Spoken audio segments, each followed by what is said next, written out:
खुदाबंद हमारी इकोनॉमी को ब्लेस करे। तेरी सच्चाई खुदाबंद इस देश के कोने कोने तक पहुंचे। जहां भी सताव है खुदाबंद, वहां भी तेरा आत्मा उनको छुए, तेरा आत्मा उनके संग हो। कोई दुनिया की ताकत रुक नहीं सकती। जिन जिन जगहों के ऊपर परमेश्वर का विरोध होता है, उन्हीं जगहों के ऊपर बेदारी होती है, याद रखना, जो पहले कभी ना हुई होगी हिस्ट्री में। इस बात की निशानी है कि परमेश्वर का आत्मा वहां पे अजीब और अचंभे कार्य करने जा रहा है।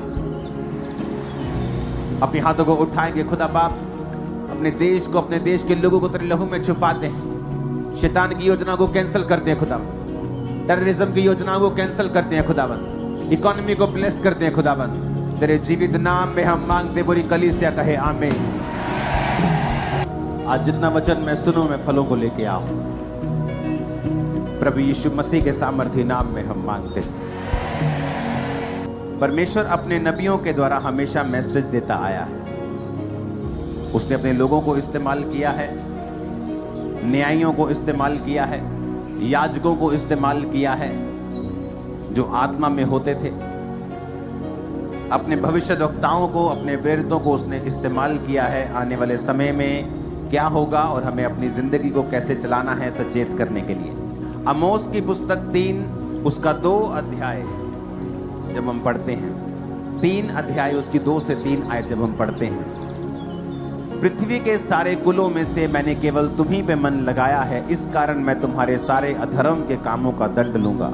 यदि 2 मनुष्य परस्पर सहमत ना हो, क्या वो एक संग चल सकेंगे? आमोस भविष्यद्वक्ता जो है, ये उस समय का भविष्यद्वक्ता है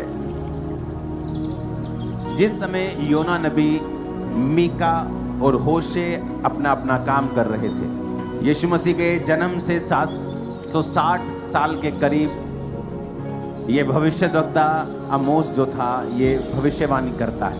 इस भविष्यद्वक्ता की एक बात जो मैं आपसे कहना चाहता हूं, जब हम योएल नबी की पुस्तक पढ़ते हैं, तो जब हम आमोस की पुस्तक पढ़ते हैं, ये दोनों भविष्यद्वक्ताओं ने इजराइल के दंड की घोषणा की है कि इजराइल परमेश्वर से दूर हुआ, वो दाखरस का मतवाला हुआ, उसने अलग अलग परमेश्वरों को पूजा, उसने गरीबों के ऊपर अत्याचार किए, उसने गलत कमाई को रखा, तो परमेश्वर उनसे नाराज हुआ। और बाइबल कहती है परमेश्वर ने इजराइल के ऊपर दंड की घोषणा की।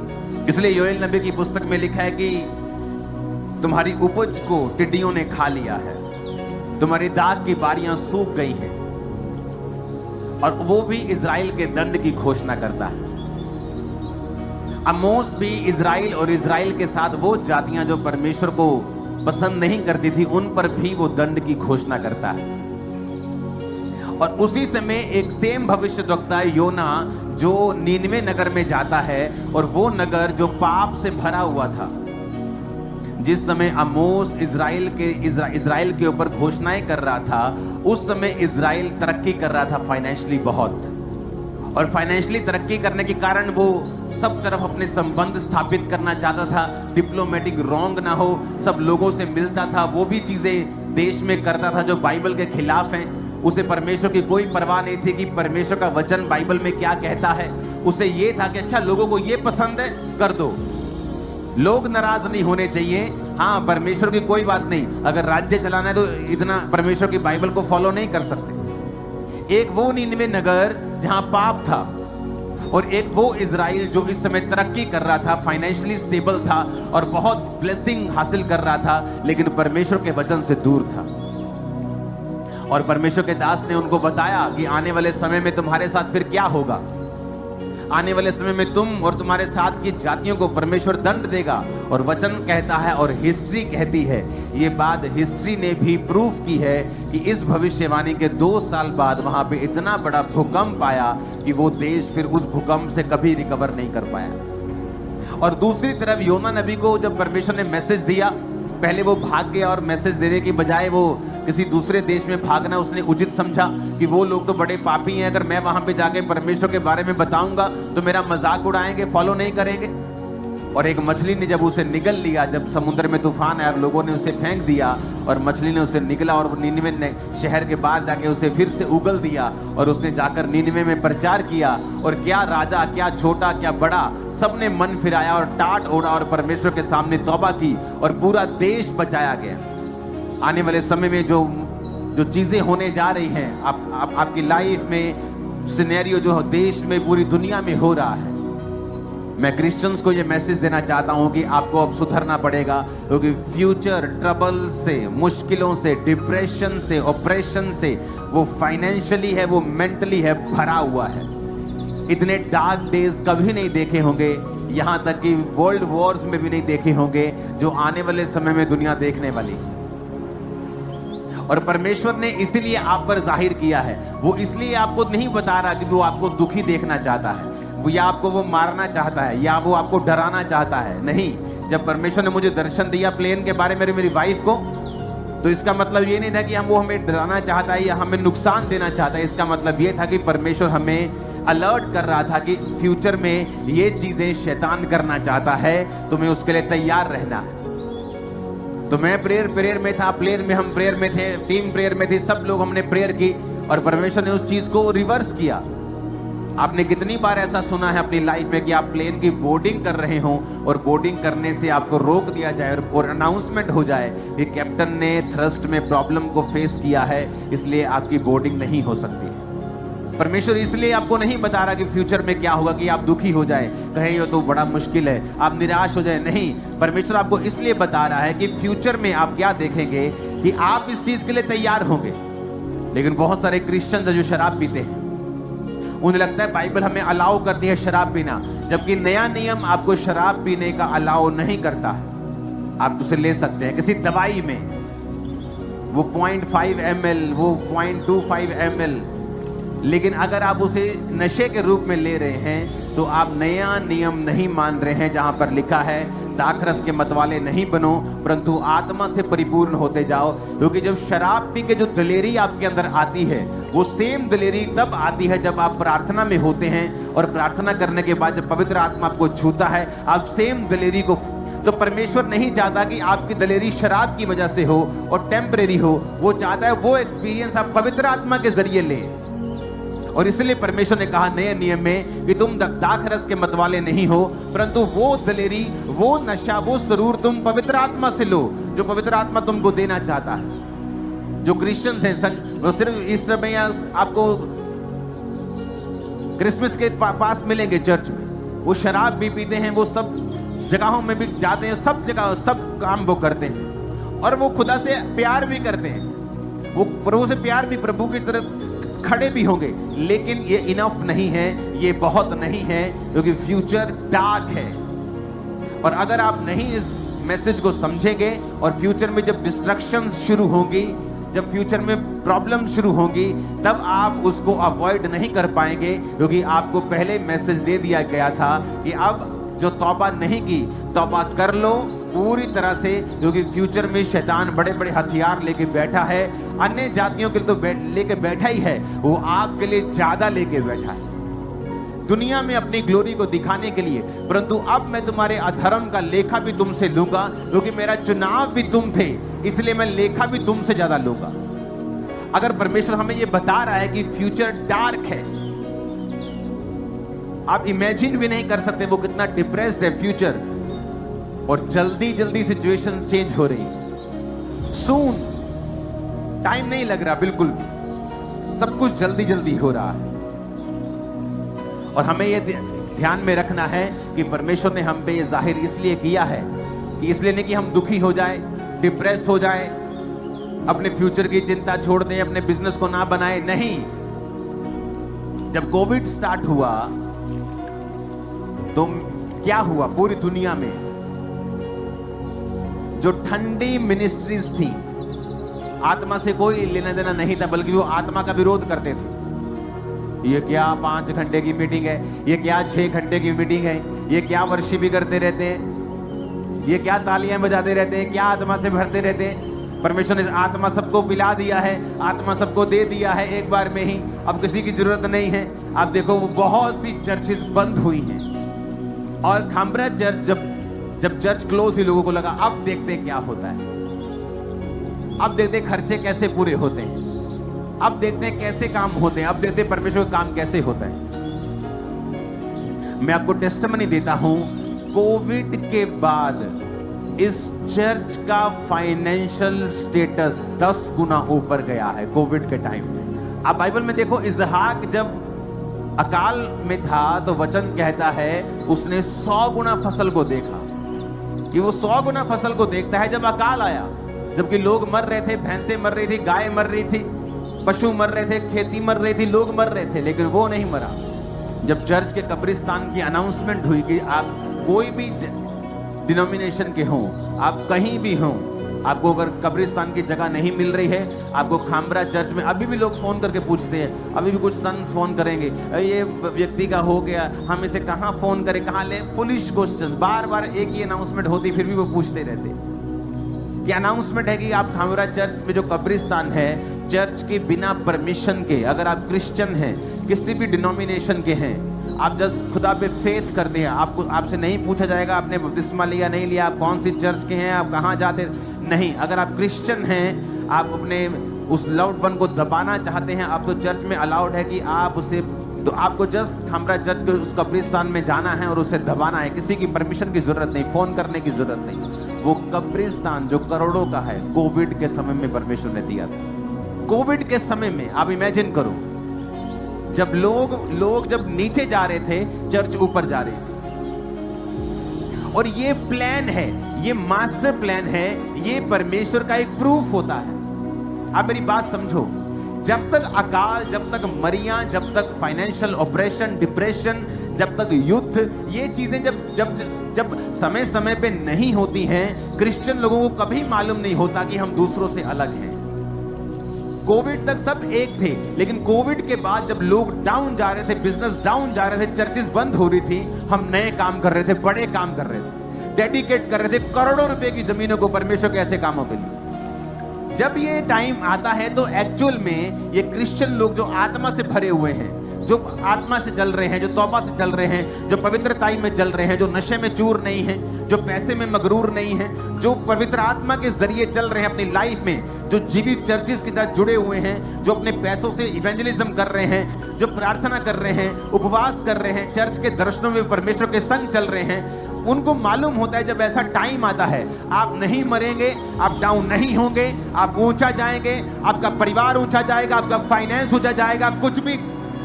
आपने टेस्टिमनी सुनी होगी, जब कोविड में लोगों के बिजनेस बंद हुए तो चर्च के लोगों ने कोविड के समय बिजनेस स्टार्ट किए, और जो लोग किराए पे थे आज वो लाखों रुपया कमाते हैं, जितना अमेरिकन नहीं कमा रहा, जितना कैनेडियन नहीं कमा रहा, वो यहां कमा रहे हैं। कि जब जब देश में, जब जब दुनिया में अंधेरा ज्यादा होगा तो उजाला ज्यादा चमकेगा। जब लाइट सुबह को आप जलाएंगे तो उसकी रोशनी समझ नहीं आएगी आपको, लेकिन जब अंधेरा हो जाएगा तो उसकी रोशनी ज्यादा समझ आएगी। जब आज दुनिया में सब तरफ उजाला था तो रोशनी समझ नहीं आई, लेकिन कोविड में जब अंधेरा हुआ तो मसीह लोगों की रोशनी समझ आई, उनको मालूम हुआ कि नहीं, वाकई में ये चमकदार हैं, वाकई में अलग हैं, परमेश्वर का ग्रेस इनके ऊपर है, ये दुनिया के जैसे नहीं है। जब दुनिया डिप्रेशन में होगी और ना चाहते हुए भी वो होगी, कितना भी कोशिश कर ले वो होगी। आज एक युद्ध ने पूरी दुनिया के सिनेरियो को चेंज कर दिया। आज ऑस्ट्रेलिया महंगाई की मार के नीचे है। क्यों? क्योंकि युद्ध की वजह से तेल महंगा तो सब महंगा। कि ईरान से अगर जहाज चले तो तेल खत्म हो जाए, रास्ते में 2 बार तेल भरना पड़े वहां जाने के लिए। इतना दूर है, युद्ध नहीं कर सकता ऑस्ट्रेलिया के साथ, इतना दूर है वो। लेकिन ऑस्ट्रेलिया भी सफर कर रहा है, दूसरे देश भी सफर कर रहे हैं। सिर्फ एक युद्ध, एक जस्ट 20% जहां से तेल निकलता है उस रास्ते को उसने बंद कर दिया और दुनिया सफर कर रही। इमेजिन करो अगर 2-3 देश और लड़ पड़े तो क्या दुनिया का होगा।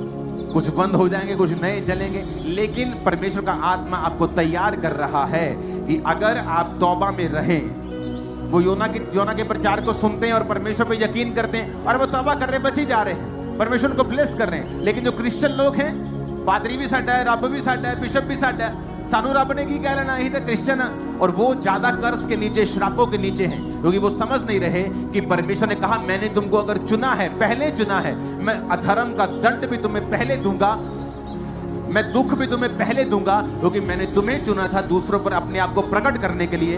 मैं मेरी ग्लोरी को दूसरे लोगों पर जाहिर कर सको, उनको बचा सको। पर तुम शराब में, व्यभिचार में, तुम अलग अलग तरह की जगहों में गए, तुमने वो सब किया जो इजरायली करते थे, इसलिए मैं तुमको दंड दूंगा और तुमको नीचा करूंगा। मोस्टली आप देखो दुनिया की बड़ी बड़ी कंपनीज के मालिक यहूदी हैं, क्रिश्चियंस हैं, क्योंकि वो सिर ठहराए गए।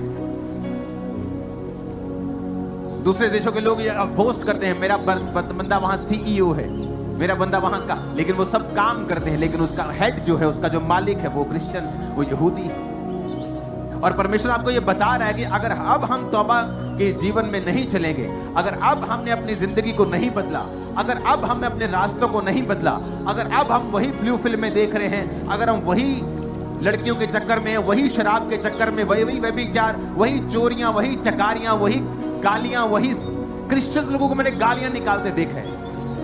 इमेजिन करो, वो कह रहे हैं हम क्रिश्चियन हैं और मुंह से गालियां निकल रही, एक दूसरे को मां बहन की गालियां दे रहे हैं। इसका मतलब आप नहीं समझ रहे हैं कि परमेश्वर का प्लान क्या है आपकी लाइफ में, और वो हमें पहले से बताता है, पहले से हमें चिताता है कि हमें क्या करना है और परमेश्वर का आत्मा हमसे क्या चाहता है। वचन कहता है कि जब यीशु मसीह ने एक एग्जाम्पल दी कि एक राजा ने जब अपने घर में शादी की तो अपने लोगों को न्योता दिया। उसके अपने लोगों को कहता, मैंने बैल खरीदे, मैं उनको परखने जाता हूं, मैंने खेत मोल लिए, मैं उनको देखने जाता हूं, और कोई उसका अपना उस न्योते में नहीं आया। कि परमेश्वर ने क्रिश्चियंस को चुना, आप बॉर्न क्रिश्चियन फैमिली से हैं, लेकिन जब न्योता आता है, आज मीटिंग पे चलते हैं, आज बपतिस्मा लेते हैं, नहीं, शराब पीने जाना है, तुमको पार्टी करने जाना है, तुमको अपनी जॉब में जाना है। जो परमेश्वर ने कहा, उसने कहा अपने लोगों को जाओ, जबकि मेरे निमंत्रित लोग योग्य नहीं ठहरे, तो जाओ, चौकों में जाओ, बाजारों में जाओ, गलियों में जाओ और सबको उठा लाओ। तो वो गए और लूले, लगड़े, कमजोर, गरीब सबको उठा लाए। और लिखा जब वो सब खा रहे थे, तो जब राजा आया तो एक व्यक्ति जो विवाह का भोज खाते समय विवाह का वस्त्र पहने हुए नहीं था, तो राजा ने कहा, मित्र तू वस्त्र क्यों नहीं पहना? तो उसके बाद जवाब नहीं था, तो राजा ने कहा, इसको उठाओ और वहां डालो जहां रोना और दांतों का पीसना हो। अगर राजा ने गरीब लोगों को बुलाया था विवाह में, तो वो गरीब से क्यों एक्सपेक्ट करेगा कि वो विवाह का वस्त्र पहन के? गरीब के पास तो पहनने के लिए पैंट नहीं है, क्योंकि राजा जब गरीबों को बुलाता था तो वो अपने वस्त्र, अपनी अलमारियां उन्हें देता था, क्योंकि उस राजा को मालूम था कि इनके पास वस्त्र नहीं है, तो ये राजा की अलमारी से वस्त्र पहनकर वो शादी में आते थे। तो उसे मालूम था कि राजा ने उसे बुलाया है, यही बड़ा फजल है। राजा ने अपने कपड़े भी उसको दे दिए, यही बड़ा फजल है, लेकिन फिर भी उसने पहना नहीं। तो इसमें दो मैसेज है, एक वो कि अन्य जातियों को परमेश्वर ने बुलाया, तो आपको बुलाया, इसका मतलब ये नहीं कि आप उस पर घमंड करें और आप कहें कि नहीं नहीं, हमें तो परमेश्वर ने जी, देखो जी, सानू तो अन्य जातियां तो चुन तो लिया, लेकिन बाइबल से ये भी लिखिया कि हुन तू भी अलर्ट रहे, अपने वस्त्रों को डाल के रखो, क्योंकि राजा तुम्हें चेक करेगा कि तुम योग्य नहीं थे मेरी विवाह के भोज में, तुम आओ, मैंने अपने अनुग्रह से तुम्हें अन्य जातियों को बुला लिया है, लेकिन क्या तुम विवाह के वस्त्र को पहने हुए हो या नहीं? और वस्त्र जो है वो पवित्रताई को दर्शाता है। तो जांघियां पहने, यानी लेगिंग्स पहने नीचे, यानी उनके पजामे हो नीचे, ताकि जब वो भेंट चढ़ाने के लिए सीढ़ी से थोड़ा ऊपर चढ़े तो उनकी टांगों का नंगापन दिखाई ना दे। स्त्रियों के कपड़े ऐसे नहीं होने चाहिए कि आपका ऊपर का बॉडी का पार्ट दिखे। उसने हमें ऐसे कपड़े पहनने से मना किया है। याजकों को कहा कि तुम्हारा नंगापन दिखाई ना दे, ऐसा ना हो मैं तुम्हें मार दूं। नंगापन पाप को दर्शाता है। इस हवा और आदम ने जब पाप किया तो उसने कहा हम नंगे हैं। और जब परमेश्वर कपड़ों की बात करता है, प्रकाशित वाक्य 7 उसकी 9 में लिखा है, तेरे इसके बाद मैंने दृष्टि की और देखो, हर जाति, कुल, लोग, हर जाति, कुल, हर एक कुल, लोग, हर भाषा में से बड़ी भीड़ जिसे कोई गिन नहीं सकता, सफेद श्वेत वस्त्र पहने, हाथों में खजूरों की डालियां लिए सिंहासन के सामने, मेमने के सामने खड़ी। प्रकाशित वाक्य 19 उसकी 8 में लिखा है, उसको शुद्ध और चमकदार महीन मलमल पहनने का अधिकार दिया गया, क्योंकि उस महीन मलमल का अर्थ पवित्र लोगों के धर्म के काम है। इस पर प्राचीनों में से एक ने मुझसे कहा, ये श्वेत वस्त्र पहने हुए कौन हैं? कहां से आए हैं? मैंने उससे कहा, ये स्वामी तू ही जानता है। उसने मुझसे कहा ये वो हैं जो उस महाकलेश में से निकल के आए हैं, इन्होंने अपने अपने वस्त्र मेमने के लहू में धोकर सफेद किए हैं। आमीन बोलो ऊंची आवाज। जिन्होंने लहू के साथ अपने वस्त्रों को सफेद कर लिया है, जिन्होंने पाप के सामने घुटने नहीं टेके हैं, जिन्होंने व्यभिचार के सामने घुटने नहीं टेके हैं, विरोध के सामने घुटने नहीं टेके हैं, जो यहोवा के ही बने रहे, जो जीसस के ही बने रहे, ये वही हैं जो महाकलेश से निकल के आए हैं। क्योंकि ये प्रकाशित वाक्य है, फ्यूचर की पुस्तक है, जो होगा ये वही है। मेरी ये प्रार्थना है, मेरी ये विनती है खुदा के सामने कि जितने आज इस वचन को सुन रहे हैं और सुनेंगे, हम सब उसी भीड़ों में शामिल हो जो व्हाइट वस्त्र पहने स्वर्ग में उसके सामने सेवा करेगा। जो जय पाए उसे सफेद वस्त्र दिया जाएगा। व्हाइट वस्त्र आप जो आज डाल के आए हो, परमेश्वर आपको कुछ कहना चाहता है कि ये व्हाइट वस्त्र पवित्रताई की, लहू से धोए हुए लोगों की निशानी है। व्हाइट वस्त्रों का मतलब है अपना जीवन पाप में मलिन नहीं करना है, गंदा नहीं करना है। क्योंकि आने वाले समय में जो रियल डिप्रेशन ऑपरेशन का टाइम आ रहा है, जो लोग पवित्रताई में होंगे, प्रार्थना में होंगे, परमेश्वर के साथ जुड़े हुए होंगे, चमकेंगे, नेक्स्ट लेवल तक चमकेंगे, सेवकाइयां नेक्स्ट लेवल तक चमकेंगी। आप इंडिया में, इंडिया के बड़े बड़े लोगों में अब चर्चिस को शामिल होता फ्यूचर में देखेंगे। मैं आपको फिर कह रहा हूं, परमेश्वर ऐसा होने देने वाला है और ये ऐसा होगा और आप देखेंगे और ग्लोरीफाई करेंगे खुदा के नाम को। आमीन ऊंचा चर्च। और जो बरकत कोविड के समय चर्च पे उतरी, वो बरकरार रही, कम नहीं हुई। वो वैसे ही है, आज तक वैसी है। हमने वैसी ग्रेस पहले 2020 के पहले इस मिनिस्ट्री पे कभी नहीं देखी थी जो 20 के बाद देखी। याद रखना, जब डिप्रेशन का समय आएगा, ऑपरेशन का समय आएगा, मानसिक तनावों का लोगों के ऊपर समय आएगा, आप क्रिश्चियन लोगों को अब से अधिक 10 गुना चमकता हुआ देखेंगे। आप देखेंगे परमेश्वर का आत्मा ने मेजर रोल देगा लोगों को, क्रिश्चियंस को, पास्टर्स को, सरकारों के अंदर एक मेजर रोल दिए जाएंगे सुधार करने के, काम करने के, सलाह देने के। आप देखें फ्यूचर में बड़े काम होने वाले यीशु मसीह के नाम। समय आने वाला है, तैयार रहो, तैयार रहो। अब 2 तरह के मैसेज हमारे बीच में थे। एक योना ने दिया निनवे में और एक आमोस ने दिया, एक योएल ने दिया, लेकिन क्रिश्चियन लोगों ने उनकी बात नहीं सुनी और थोड़े ही सालों में इतना बड़ा भूकंप आया और फाइनेंशियल कंडीशन जो टॉप पे थी वो जमीन में गई, पूरा देश का नाश हुआ, महंगी आई, महंगाई आई, बहुत सी चीजें उनके साथ हुई। बाइबल कहती जो स्थिर है वो ध्यान रखे गिर ना जाए।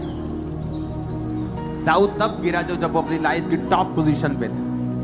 युद्ध करने के लिए जाना चाहिए था, रिलैक्स हो गया, महल में टहल रहा था। युद्ध के समय में राजा महल में टहल रहा था, युद्ध करने के लिए लोगों को भेजा। हमें लगता है कि सब कुछ ठीक है, मेरा फाइनेंस सेट है, मेरी बॉडी सेट है, मेरे बच्चे सेट हैं। परमेश्वर का डर मान, फियर मान, उसके भय में चल, घमंड ना कर, पाप ना कर, शैतान को खुश ना कर, क्योंकि चीजें बदलते समय नहीं लगती। अगर तू परमेश्वर में है, पवित्रताई में है, प्रार्थना में है और दुखी है तो चिंता ना कर, क्योंकि समय बदलते तेरा भी समय नहीं लगेगा, तेरा भी समय आएगा। तो हमें यह देखना है कि हम किन लोगों में आना चाहते हैं। वो लोग जिन्होंने तौबा कर ली, राजा से लेके नीचे तक टाट ओढ़ लिया, राज के वस्त्र उठाकर पूरे मन से तौबा की, अपने आप को हम्बल किया, अपने बच्चों तक को फास्टिंग में रखा, रियल तौबा की और परमेश्वर ने उन्हें बचाया। और बाइबल कहती है परमेश्वर जो दुख उन पर देना चाहता था, परमेश्वर ने अपने मन को बदल लिया। और योना इस नबी इस बात से नाराज हुआ कि प्रभु तूने उनका नाश नहीं करना था, मुझे भेजा ही क्यों? तो परमेश्वर ने उसे भी सिखाया अलग अलग तरीकों से, बाइबल में पढ़ लेना। उसमें पेड़ उगा रातों रात, ठंडी हवा उसे लगी, परमेश्वर ने कीड़े को भेजा, पेड़ सूख गया, फिर उसको घाम लगा, लू लगी, तो वो प्रभु से शिकायत करने लगा। और प्रभु ने कहा जिस पेड़ के लिए तूने परिश्रम नहीं किया, उनके पालतू जानवर अगर वो मेरे सामने मन फिरा रहे हैं और दीन हो रहे हैं, मैं उनको नाश होने से क्यों ना बचाऊं? परमेश्वर आज भी आपको ये मैसेज दे रहा है। व्हाइट वस्त्रों का मतलब अपने जीवन को शुद्ध रखना, संसार की चीजों से शुद्ध रखना, लोगों की मलिनताओं से शुद्ध रखना। और इसका कारण यह है कि जब धरती पे अकाल के समय आए, डिप्रेशन के समय आए, युद्ध के समय आए, महामारियों के समय आए, तब परमेश्वर अपने लोगों के बीच में से ये साबित कर सके कि मैं जीवित परमेश्वर हूं। अपने वस्त्रों को शुद्ध रखना, अपने जीवन को कलंकित होने से बचा के रखना, अपने जीवन को बचाना, पाप से भागना, व्यभिचार से भागना, सलाह नहीं देनी, काउंसलिंग नहीं करनी व्यभिचार जो आपके पीछे है। अगर भेड़ें पास्टर के पीछे आएंगी, चरवाहे के पीछे चलेंगी, तो हरी हरी चरगाहों के ऊपर होगी। लेकिन जब पास्टर भेड़ों के पीछे चलेगा तो उसके पैर गंदे हो जाएंगे। पास्टर का काम नहीं है विश्वासियों के अंदर घुसकर कमेटियां डालना, उनके साथ फाइनेंशियल संबंध रखना, फाइनेंशियली उनको यूज करना। पास्टर्स का काम नहीं है। उनका काम है उनको ब्लेस करना, भेड़ों को गाइड करना, उनकी अगुवाई करना, उनको पाप के रास्ते से चिता के रखना कि फ्यूचर में ऐसा होने वाला है। फ्यूचर आसान नहीं है, ये टफर हुई होता जा रहा है, ये हाई लेवल का टफ होता जा रहा है। तुम्हें आज से तैयारी करनी होगी। शैतान के अंदर पवित्रता ही नहीं है। इसीलिए जब दूत परमेश्वर को देखते हैं तो प्रेमी प्रेमी प्रेमी नहीं, पवित्र पवित्र पवित्र सेनाओं का यहोवा बोलते हैं। इसलिए सब प्रेम परमेश्वर की ओर से नहीं है। लोगों को लगता है जब वो किसी लव में है, मुझे लगता है लव इज गॉड। वो लव गॉड नहीं है, वो फिलियो वाला लव है, वो ब्रदरली लव है, वो संसारिक लव है। लेकिन वो लव अगापे है, वो लव अनकंडीशनल है जो परमेश्वर का है, वो पवित्र है जो परमेश्वर का है। और इसलिए दूत कहते हैं पवित्र पवित्र पवित्र सेनाओं का यहोवा। और जब भी प्रभु को आप देखते हैं तो उसका लिखा, उसका वस्त्र जो था वो हिम सा उजला, स्नो एज व्हाइट, और सिर के बाल व्हाइट जो पवित्रताई का और सियानेपन का, बुद्धि का। घास है, ये दिखने में सोना लगता है, ये है नहीं। आग के सामने झूठ नहीं बोला जा सकता। तो अग्नि में सिंहासन, आंखें, जब परमेश्वर के बारे में प्रकाशित वाक्य में जिक्र हुआ तो उसकी आंखें भी ज्वाला के समान है, यानी उसकी आंखों से कुछ भी छुपा हुआ नहीं, जिस तरह आग से कुछ छुपा हुआ नहीं। वो जानता है अपने बंद कमरे में क्या किया है, वो जानता है किसके घर के ऊपर आपने कब्जा किया है, किसकी प्रॉपर्टी का आपने लालच किया है। वो कहता है सुधर जाओ, और वो हमें सुधरने के लिए कहता है ताकि वो फ्यूचर में आपको ब्लेस कर सके, सुरक्षित रख सके, आपको प्रोटेक्ट कर सके, आपके जनरेशन तक को ब्लेस कर सके, आप डिस्ट्रक्शन से बच सके। जो लोग जिससे गुजरेंगे आप उससे नहीं गुजरेंगे। वो समय नहीं है कि अब हम अपनी आंखों के हिसाब से, अपनी मर्जियों के हिसाब से चलें। अब वो समय आ गया है जब हमें फैसला करना है, नहीं, परमेश्वर की आत्मा के हिसाब से मुझे चलना। आपके व्हाइट कपड़े धार्मिकता को दर्शाते हैं। आज आप व्हाइट कपड़े इसलिए डाल के आए हो कि आप दर्शन ले सको, धर्म के काम होंगे। लहू के साथ धोकर, यीशु के मेमने के लहू के साथ धोकर व्हाइट कपड़े व्हाइट किए होंगे तो ही मैं वहां पे हूंगा, और इस दुनिया में भी तभी सरवाइव कर पाऊंगा। नहीं तो बहुत से फेलियर्स की कहानियां हमने सुनी है कि फलाने टाइम पे हम बड़े अमीर होते थे, फलाने टाइम पे हम बड़े ठीक होते थे, लेकिन कुछ ऐसा हुआ हमारे लाइफ में, सब कुछ बिगड़ गया। विक्ट्रीज कभी ना सुनेंगे, आपकी प्रेजेंट के साथ सुनेंगे इन जीसस नेम।